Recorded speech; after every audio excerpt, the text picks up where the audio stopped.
현대인들은 여러 가지 두려움에 사로잡혀서 세상을 살아가고 있습니다. 현대인의 두려움을 대표하는 것 중에 하나가 질병에 대한 두려움입니다. 제가 대화를 나눠보면 많은 사람들이 건강검진을 받지 않습니다. 건강검진 받지 않는 이유가 시간이 없어서도 아니고 돈이 없어서도 아닙니다. 하기야 돈은 필요가 없잖아요. 무료니까. 그럼 왜 건강검진을 받지 않느냐? 자기가 병에 걸렸다는 것을 알게 될까 봐 겁이 나서 안 받는다는 거예요. 여러분, 건강검진이라는 것이 혹 내가 병에 걸렸을까 봐 그걸 알기 위해서 받는 건데, 내가 병에 걸렸을까 봐 겁이 나서 건강검진을 안 받는다니 이게 참 말이 되지 않고 이 겁이 난다는 것이 어처구니가 없다는 그런 생각이 듭니다. 질병에 대한 두려움을 대표하는 것이 암에 대한 두려움이지요. 조금만 이상하면 내가 암 걸린 것은 아닐까. 암의 노이로제에 걸려서 살아가는 사람들이 얼마나 많은지 모릅니다. 질병에 대한 두려움이 있습니다.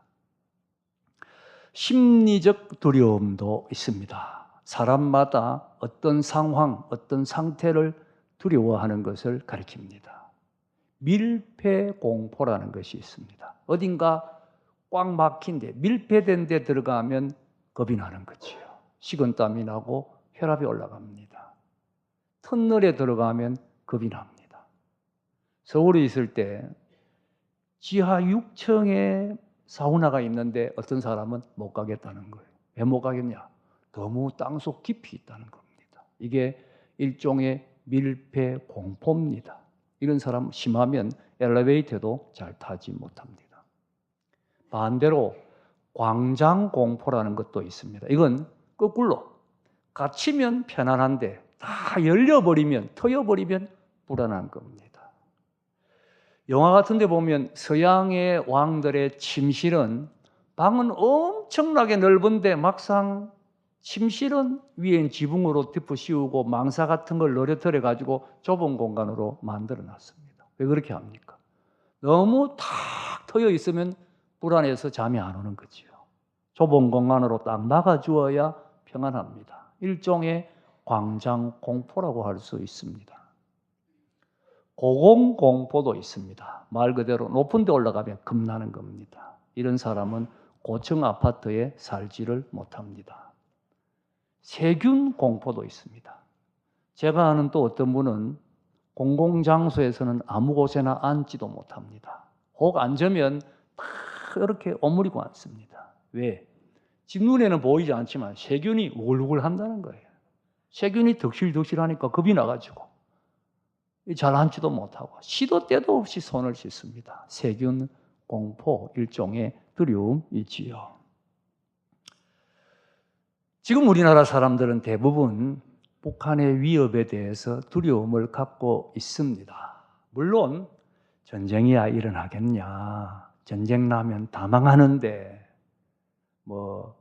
한 시간인가 만에 100만 명이 죽고요, 일주일 만에 1000만 명 이상 죽는다 하는 걸 보았는데, 이렇게 다 망하는데 전쟁 나겠느냐 생각은 합니다만은, 우리가 염려하는 것은 과연 북한의 김정은이 모든 것을 다 알고 있느냐, 그 밑에 있는 사람들이 정확하게 현실을 그에게 보고하고 있느냐, 이게 두렵고, 또 한 가지는 세계 역사를 보면 전쟁이라는 것이 의도해서만 일어난 것이 아니고 1차 대전이 대표적인 사례입니다마는 우발적 작은 사건으로 엄청난 전쟁이 터질 수도 있기 때문에 우리가 전쟁을 의도하지는 않지만 실수로 일어난 작은 사건으로 혹 전쟁은 터지지 아니할까 두려워하지 않을 수가 없습니다.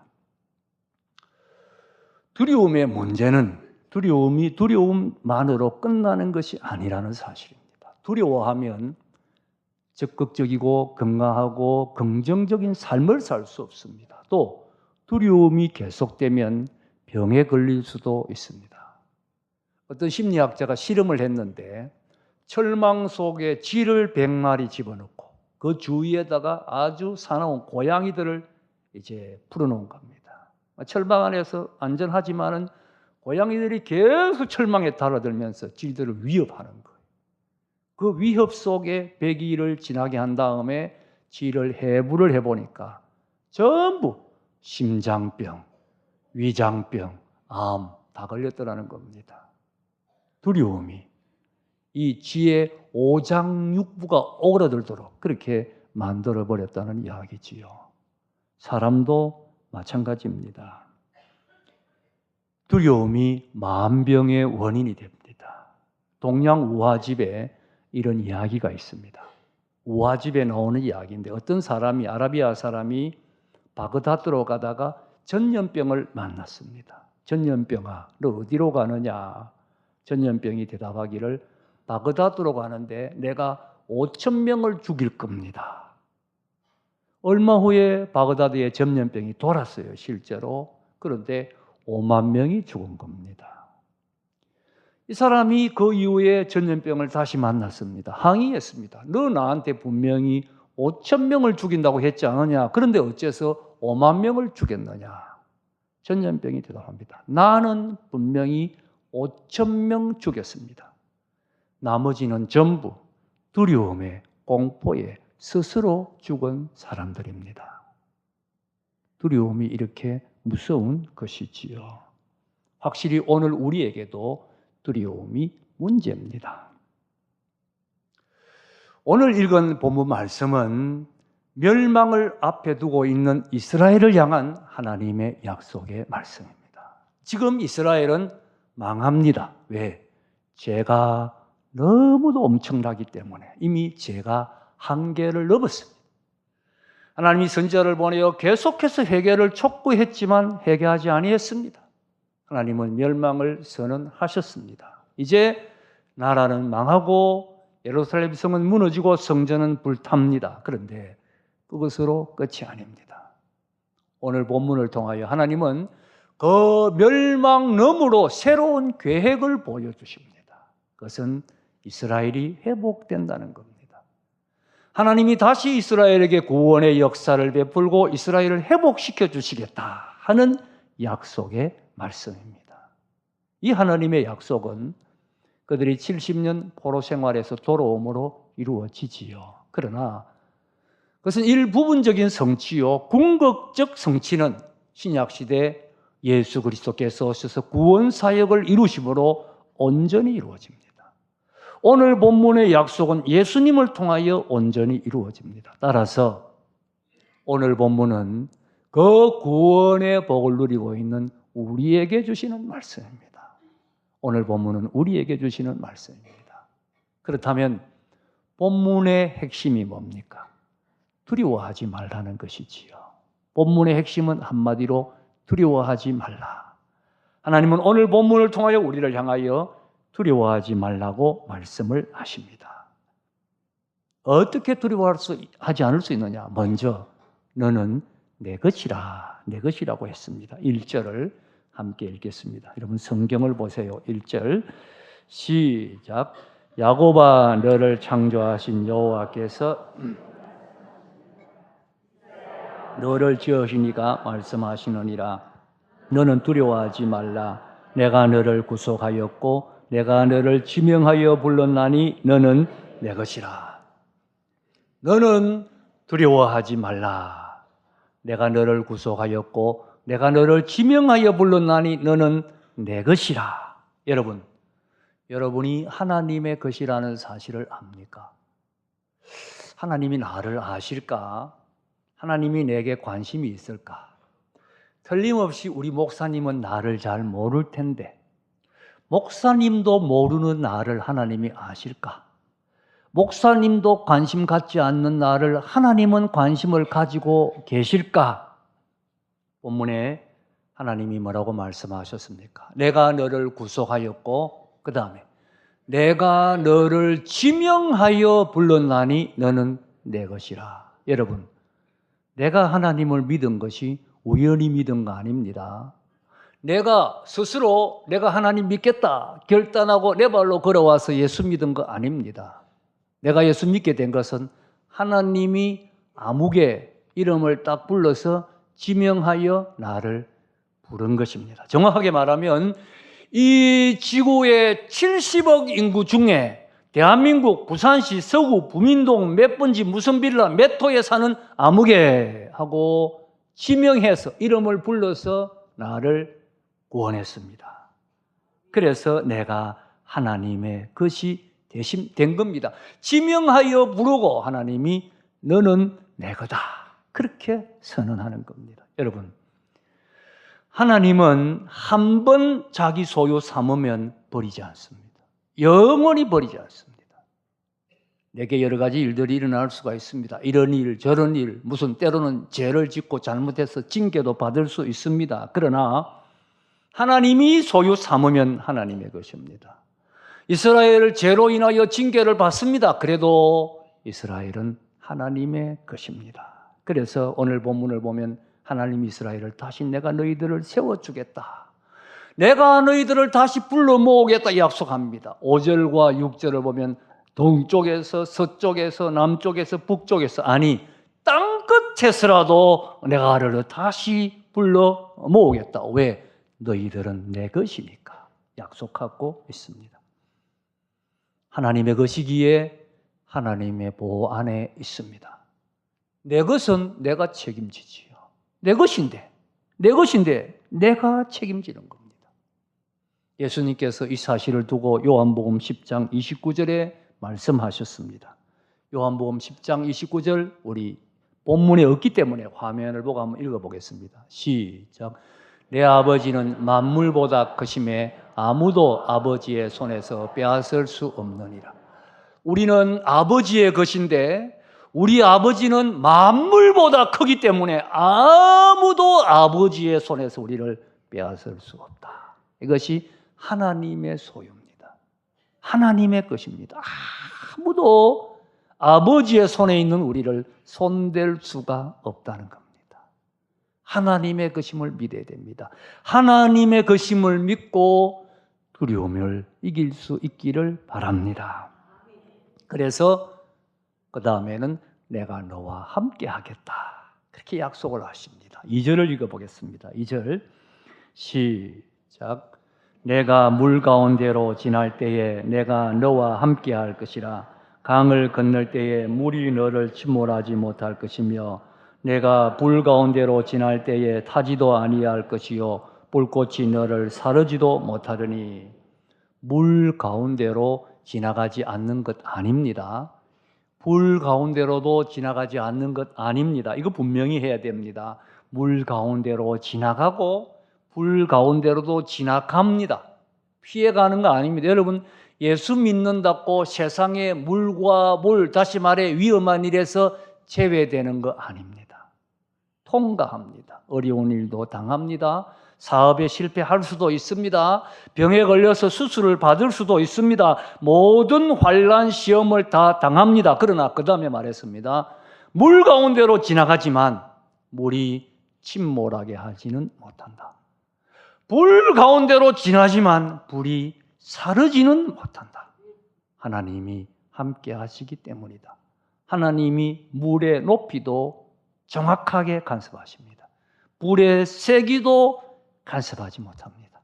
침몰하지 못할 정도로, 사르지 못할 정도로만 환난을 허용하십니다. 물 가운데 지나고 불 가운데 지나지만 영원히 망하지 않습니다. 하나님이 함께 하시기 때문이지요.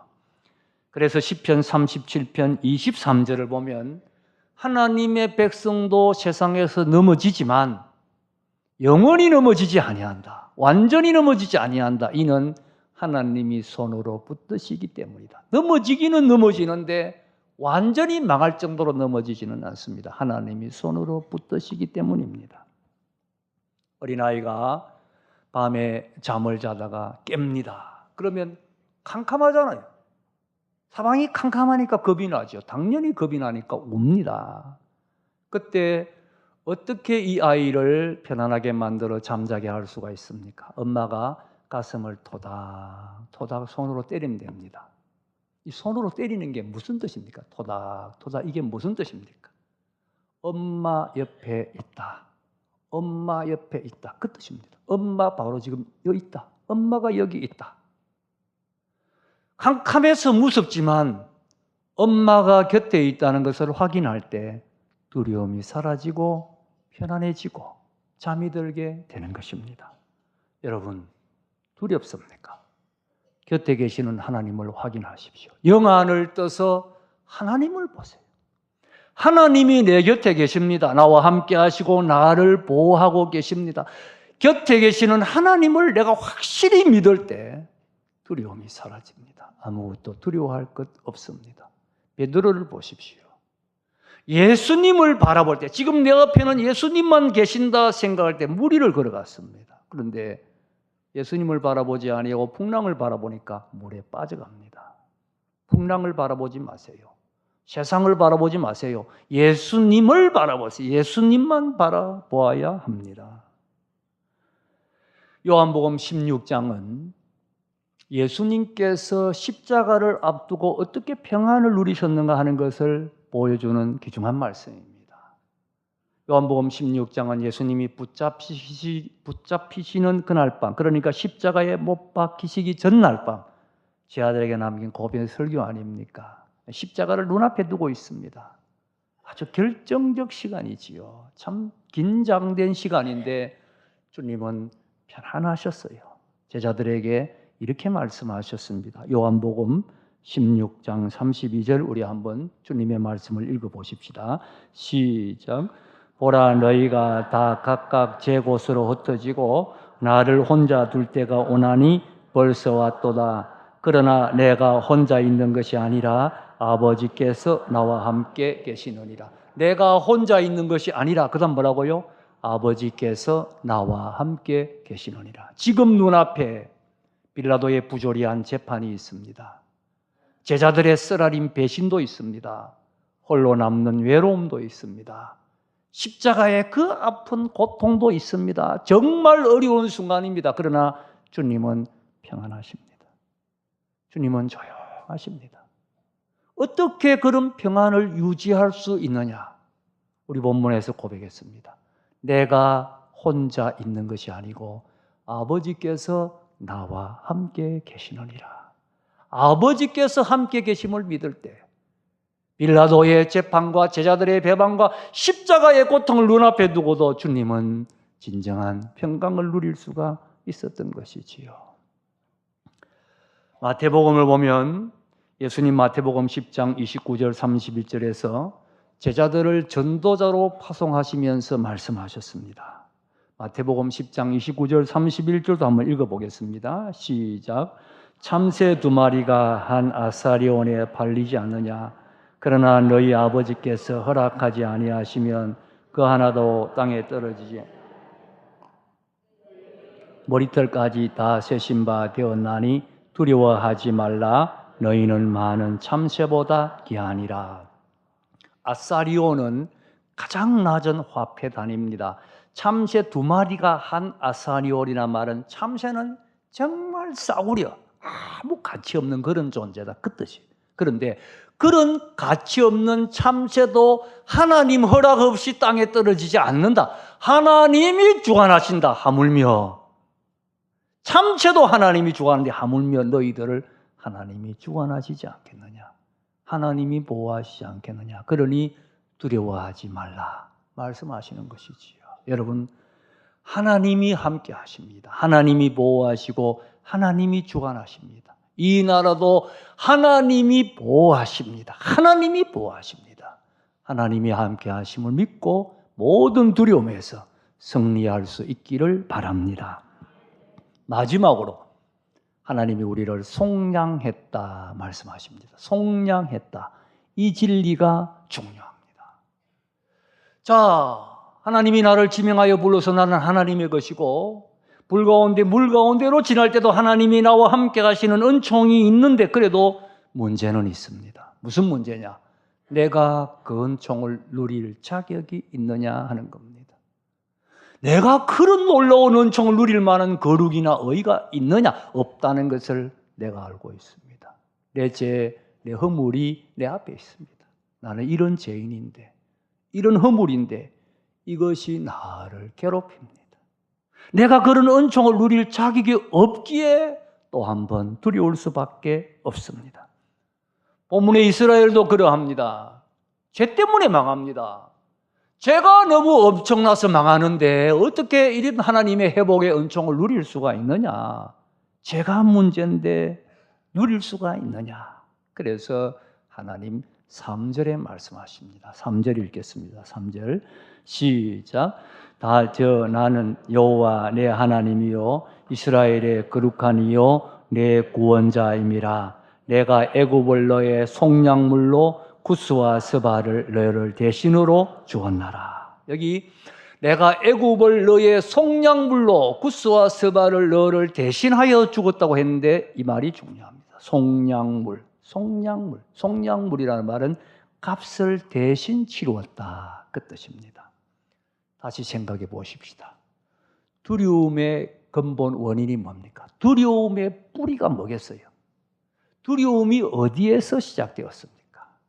제일 처음 두려움이 시작된 것은 아담이 범죄한 다음입니다. 창세기 3장 9절 이하에 보면 여호와 하나님이 아담을 부르시며 그에게 이르시되 네가 어디 있느냐? 이르되 내가 동산에서 하나님의 소리를 듣고 벗었으므로 뭐라고요? 두려워하여 숨었나이다. 자, 지금 아담이 두려워하고 있습니다. 왜 두려워합니까? 죄를 지었기 때문이지요. 죄 안 지었으면 두려워할 이유가 없습니다. 죄는 하나님이 벌을 선언했습니다. 선악과 따먹으면 죽는다. 벌이 있습니다. 아담이 죄를 지었습니다. 아담이 생각할 때 이제 내가 벌을 받겠구나. 두려움이란 것은 벌을 받겠구나. 바로 이것이 두려움의 뿌리입니다. 내가 잘못했기 때문에 벌을 받는다. 여기에 모든 두려움의 기초와 뿌리가 있습니다. 여러분, 혹 잘못을 저질러 보았습니까? 그러면 그 잘못을 저지른 만큼 벌을 받아야 마음이 평안합니다. 벌을 받지 않으면 벌 받을 때까지는 그 두려움에서 자유로울 길이 없습니다. 제가 어저께 신문에서도 보았어요. 어떤 부부가 딸 둘이 있는데 너무 힘들어서 동반 자살을 시도했는데 딸 둘만 죽고 부부는 살아남은 거예요. 살인자가 되었지 않습니까? 도망 다닌 겁니다. 2년을 도망 다니다가 경찰에 붙들렸는데 붙들려서 하는 말이 홀가분하다. 무슨 말입니까? 죄 짓고 도망 다니는 세월이 괴롭더라는 거예요. 마음이 편치 않더라는 겁니다. 벌을 받지 아니하니 괴롭고 두렵더라는 것이지요. 잡히고 나니 홀가분하더라. 그렇게 고백을 했습니다. 죄는 벌을 받지 않으면 두려움에서 벗어날 길이 없습니다. 여러분, 자녀를 교육할 때도 그렇습니다. 요거 잘못하면 때린다 그렇게 말했으면 그거 잘못할 때 때리는 것이 교육학적으로 좋습니다. 아니면 처음부터 때린다는 말을 하지 말든지 때린다고 말을 했으면 그거 잘못할 때 때리는 것이 좋습니다. 안 때리면 아이가 저 언젠가 때리지 않느냐? 언제 때릴까? 나중에 다른 거하고 합쳐서 때리겠지. 이게 불안한 거예요. 그 두려움이 아이의 심성 형성에 더 좋지 않다는 겁니다. 차라리 때린다고 했으면 때리는 게 낫다는 거예요. 여러분, 속량했다는 말이 뭡니까? 매를 맞았다는 거예요. 매를 맞았는데 내가 맞는 것이 아니라 누군가 대신 맞은 겁니다. 대신 맞은 것이 속량입니다. 중요한 것은 맞았으니 끝났습니다. 벌을 받았다. 그것이 속량입니다. 본문에 애굽을 속량으로 구스와 스바를 내를 대신하여 죽었다고 했는데 구스와 스바는 에티오피아입니다. 구스와 에티오피아를 속량물로 주었다. 똑똑히 봐라. 구스와 스바, 에티오피아 사람들이 얼마나 많이 죽었느냐. 너희들을 대신하여 죽은 것이다. 너희들을 살리려고 수많은 구스와 에티오피아 사람들이 죽었다. 그리고 벌은 받았으니 끝났다. 그러니 너희들은 두려워하지 말라. 이것이 속량입니다. 여러분, 왜 예수님이 십자가에 못 박히고 우리를 속량했다고 말씀하십니까? 십자가에 못 박히심으로 우리가 받을 모든 죄와 허물에 대해 벌을 받았다는 겁니다. 죄의 벌은 죽음입니다. 예수님 십자가에 죽으셨습니다. 죽음으로 모든 우리와 죄의 허물에 대해서 벌을 다 받았습니다. 속량했습니다. 그러므로 끝났다. 그러니 두려워하지 말라는 말씀입니다. 그래서 이사야 41장 14절을 보면 지렁이 같은 너 야곱아 두려워하지 말라. 너가 지렁이 같은 존재일지라도 하나님은 너를 사랑하시고 너를 보호하신다는 겁니다. 왜? 예수님이 십자가에서 죄값을 대신 지불하셨기에, 속량하셨기에 지렁이 같은 너 야곱아 두려워하지 말라 말씀하십니다. 우리는 죄 때문에 하나님의 사랑에서 끊어지지 아니할까 두려워합니다. 물론 죄는 하나님을 노엽게 하고 죄는 때로 우리에게 징계를 가져옵니다. 그러나 여러분, 그렇다고 죄 때문에 하나님의 사랑에서 끊어지는 거 아닙니다. 어떤 죄를 지어도 속량했습니다. 그 죄 때문에 하나님의 사랑에서 끊어지지 않습니다. 독생자의 생명으로 속량물로 주셨습니다. 이 진리를 깨달은 바울은 로마서 8장 38절 39절에 내가 확신하노니 사망이나 생명이나 천사들이나 권세자들이나 장래이나 현재일이나 능력이나 높음이나 다른 어떤 피조물이라도 우리를 우리 주 그리스도 예수 안에 있는 하나님의 사랑에서는 끊을 수 없다. 하나님의 사랑에서 끊을 수 없다. 소리 높여 외쳤습니다. 문제는 믿음입니다. 하나님 나를 지명하여 불렀습니다. 너는 내 것이라 지명하여 불렀습니다. 그 하나님 불 가운데 물 가운데 나와 함께 하십니다. 전능하신 하나님이 나와 함께 가십니다. 그리고 나를 속량하셨습니다. 내 모든 죄와 고민에 대해서 속량하셨습니다. 이것을 믿고 이 믿음 안에서 두려워하지 말아야 합니다. 어떤 목사님이 기차 여행을 하는데 옆에 앉아있는 이 청년과 대화를 나누었는데 예수 믿는 청년인데 믿음이 없는 거예요. 고민하고 걱정하고 염려하고 목사님이 대화를 해보니까 도무지 세상을 이겨나갈 수 있는 만한 믿음이 없어요. 그래서 어떻게 권면을 할까 생각을 하다가 지혜를 냈습니다. 목사님께서 성경책을 끄집어내서 여러분 이것도 성경책입니다. 이 안에 성경책이 있습니다. 이 성경책 위에 만년필을 놓고 청년에게 물었습니다. 이 성경책 위에 만년필을 세울 수 있겠습니까? 여러분 이거 세울 수 있습니까? 청년이 몇 번 해보는데 세울 수 없죠. 세울 수 없습니다. 그랬더니 목사님이 나는 세울 수 있습니다. 청년이 눈이 동그래졌어요. 아니 어떻게 그 성경책 위에 만년필을 세울 수 있습니까? 내가 세울 테니 잘 보십시오. 자 보세요. 자 섰지 않습니까? 아니 목사님 손으로 잡고 계시잖아요. 그때 목사님이 말씀하셨습니다. 당연하지요. 내가 손으로 붙잡아 주지 않는데 어떻게 성경책이 자기 혼자 스스로 서 있을 수 있겠습니까? 마찬가지로 이 세상에서 어떻게 하나님의 사람이 혼자 자기 힘으로 스스로 서 있을 수 있다는 말입니까? 하나님이 붙잡아 주시니까 서 있을 수 있지요. 그렇습니다. 하나님이 붙잡아 주시니 든든하게 당당하게 서서 어떤 어려운 가운데서도 두려워하지 않고 승리하며 살아갈 수 있는 것입니다. 우리는 아무것도 두려워할 것 없습니다. 어떤 경랑 속에서도 하나님을 믿고 두려움을 이깁니다. 이것이 진정한 승리의 비결입니다. 하나님의 말씀에 다시 한번 귀를 기울여 보십시오. 너는 두려워 말라. 내가 너를 지명하여 불렀나니 너는 내 것이라. 물 가운데로 불 가운데로 지나갈 때에 내가 너와 함께 할 것이라.